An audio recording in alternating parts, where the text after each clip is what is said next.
Everyone talks about becoming a virtual assistant. Like it's so simple. You pick a platform, you land a client, done. But no one talks about the reality of actually building a virtual assistant business from South Africa. The load shedding, the exchange rate, and the client questioning your background. Welcome back to the Art of Virtual Assisting with me, Stephanie Lopepe, your host and the founder of Virtually Steph. So today, let's start first with some housekeeping. Please do not forget to comment, like, and subscribe and help me grow this platform. And I know we share valuable insight that young people who are trying to get into the virtual assistant space can benefit from. Okay, so today I'm pulling back the curtains and putting all the cards on the table about the realities of running a virtual assistant business in South Africa. We're going to have 5 reality checks that you will experience. All right. The first one is that no one prepares you for the exchange rate reality. Let's not get it twisted, okay? Having an international client is glamorous and it's very beneficial financially, okay? The exchange rate to us, let's say currently $1 is 17 Rand, right? Let's just an example, right? It could be 17 or 16, depending on what's going on in the marketplace, right? That reality is extremely important. Why? Because that means that whatever you get paid from a US client is a lot more than what you would get paid here, right? So if let's say you charge, let's say the lowest rate, $15 an hour, right? That is about 400 Rand, 500 Rand an hour. That is a rate the majority of business owners in South Africa will not pay for, right? Here they'll probably start from 250 Rand an hour, right? So the exchange rate reality is it is very profitable to have an international client. It's, oh my word, guys, it will change your life. However, your income will fluctuate, right? It will fluctuate with the number of clients you have. It will fluctuate with the tasks that you are being asked to do. It will also fluctuate. Is your client from the US or from Europe, UK, euros, like all those currencies fluctuates, right? With what's going on with the market, but still, it's still profitable. Right. So then this will mean that you need to navigate your pricing well. Right. So you need to make an assessment. That's why you never set a fixed price. You set something that this is the baseline and this is where we can start and this is where we can go, depending on the task that I have to complete or on the job description that you have, right? I had a keynote with ALX and I advise the virtual assistant students there that if a client comes to you, right, for a VA and the average VA in the US maybe is charging $1,000 per month, right? You should not take anything less than $600 a month. Why? Because you are still an expert. It doesn't matter what location you're in. Yes, they are coming to us. We are skilled. We are also affordable. It doesn't mean that you need to now charge below market value, right? If the market value in the US is 1,000, they come to you and they want an affordable rate, don't go below 600, right? Because it's no longer beneficial for you. Right. So that's something that you need to navigate. And if your client is in Europe, that's euros. So it's like pricing is very important. So you also need to educate yourself with the exchange rate. And I know it's because sometimes they take chances. I remember an inquiry came through, a business that wanted me to work with some of the executive. That business was into like a natural medicine, right? And then the business, the rate that they gave me, if when I converted it, it was 6,000 Rand a month, right? That's extremely small when I had to work with 3 executive people from that company, right? Are you an aspiring virtual assistant who's looking for real-time data on the virtual assistant space, what to offer, what systems to put in place? Or are you a beginner virtual assistant wanting to grow beyond the task-based virtual assistant work to strategy to business operation support? I would encourage you to click the link below and book your consulting sessions today. I have over 4 years experience in being a virtual assistant and over 10 years experience in the administrative space. So I am the right person that you need to guide you in the next step. So click the link below and I look forward to connecting with you very soon. So they know that they would get excellent service from us, but at a low rate. So you gotta make that calculation. So you need to stay informed. You need to know what's going on in the market. You need to, even if you ask AI, ChatGPT or Cloak, right? Ask it, what is the average rate for X and Y in this specific country? And then make the calculation. I, of course, decline that inquiry because that will be taking time away from my high-paying client while somebody was paying below the market rate and getting the same service, right? And when you understand the exchange rate reality, you get to protect your income, right? The truth is, as a virtual assistant or as a service provider, our income fluctuates. However, you need to make certain calls. You need to make sure there's a certain number you don't go below because it affects how you run your business. All right. Second reality is that you are building credibility from a market where clients don't necessarily recognize, right? So that used to be the reality, let's say 2 years ago.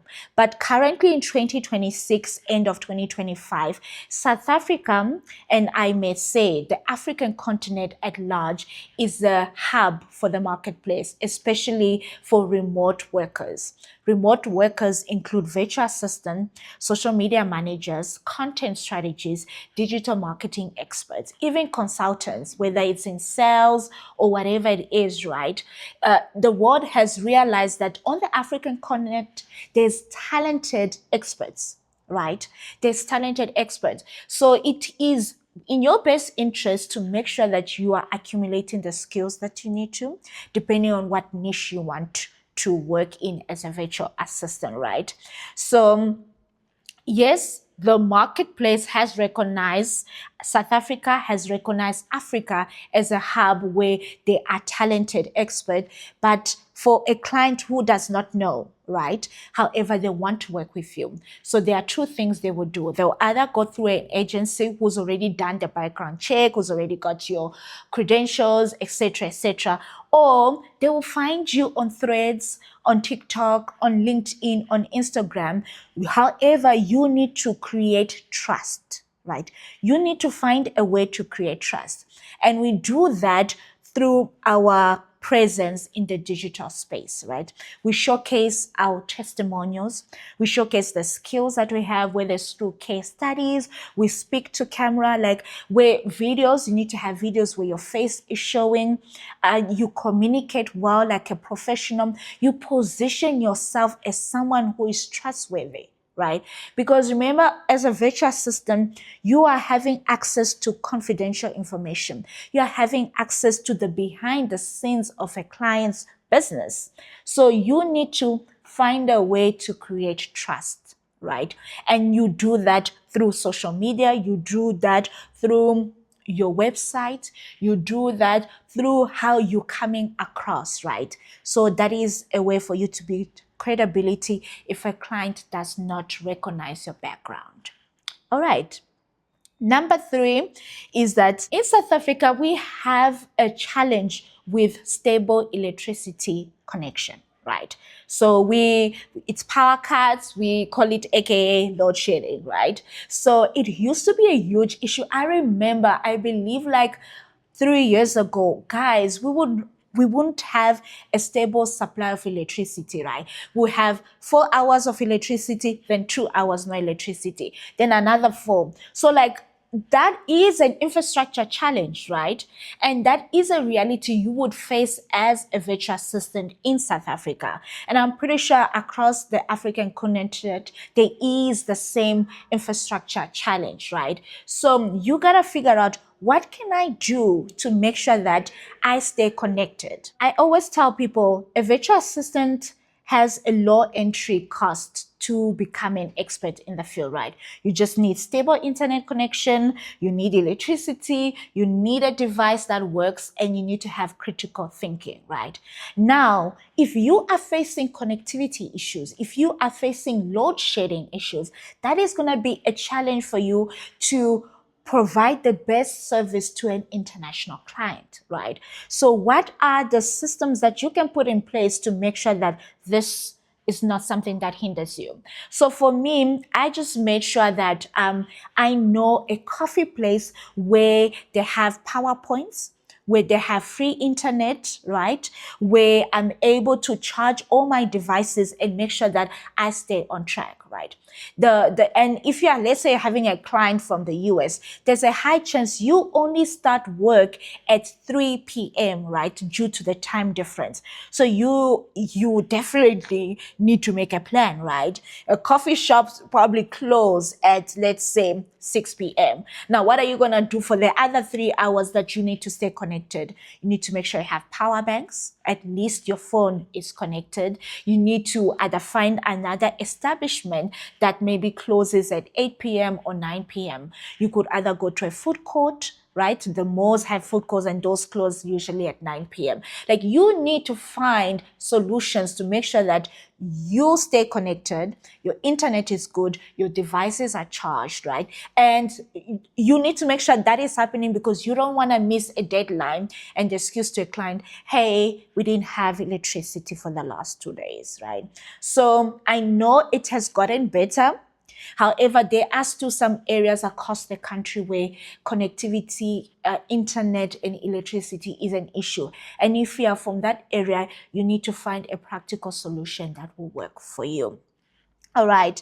And what I got to learn from that challenge, right, where we would have electricity for just 4 hours in a day, right, is that I had to be solution driven. Right? You need to be prepared, right? Be solution driven, right? I need to make sure if I only have a supply of 8 hours, 6 hours of electricity, what are the things that I can put in place to make sure that I still meet my deadlines? That means even if something is due in the next 2 days, I need to get it done today, because I don't know if I'll have connectivity tomorrow, right? That also means that I need to pre-warn my client, hey, a task has been received. I will do my best to meet your deadline, but if I don't, I will let you know, right? So you need to just make sure that you are communicative, you are solution driven, and that there's always a backup plan. All right. Reality number 4. This is our last one. And if you listened to our previous session that we had, this reality is a mindset shift that nobody talks about, right? There is something about coming from an African background where you are competing against other VAs that are around the world, right? The VA industry is growing every day, right? So there are new VAs that are coming up, that are more skilled, that are more, that show initiative, more creativity, and whatever it is, right? You get to face imposter syndrome for the majority of the time, especially if you're just starting out, right? So my business will be about 4 years old, right? And I must say that when I started 4 years ago, right, I faced a lot of imposter syndrome, imposter experience, because I was like, who am I from the African continent think that I will land in international clients, right? And once you start working through that mindset shift, once you start like putting in more work, showing like results, right? You start to collect data. No, I'm skilled at this. This is my expertise. This is what my clients have seen. This is the growth they've experienced. You start to build a lot more confidence, right? So the mindset shift is that you need to find something that keeps you going. And for me, it was keeping track of my wins, right? Like the majority of my clients would tell me that the work that I'm doing has helped them like grow their business. I remember when I landed my first international client, it's like, well, I've watched you like across your social media platform. You are very well spoken. You're very well versed. Maybe let's try this project. We tried the project. They were happy, right?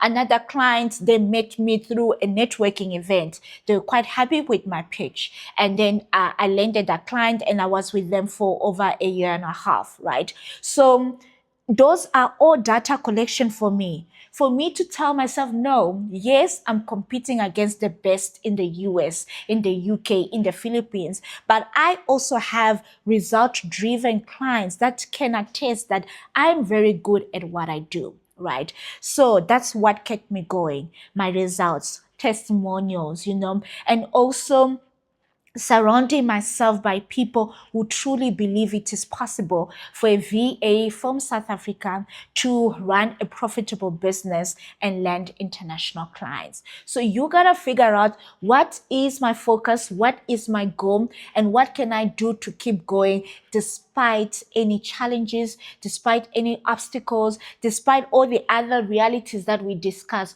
What can I do to really thrive in this industry? All right, so it is time for our virtual assistant insight segment. And today's question is, as a VA from South Africa, can I really get international clients?